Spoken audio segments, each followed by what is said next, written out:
सांगली जिल्हा मध्यवर्ती सहकारी बँकेच्या 444 जागेसाठी 18,924 उमेदवारांचे अर्ज. परीक्षेच्या अर्जाकडे लक्ष.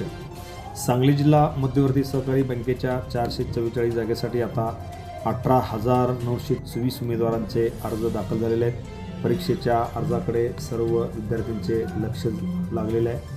कनिष्ठ लिपिक पदांची भरती प्रक्रिया IBPS या संस्थेमार्फत राबविण्यात येत आहे.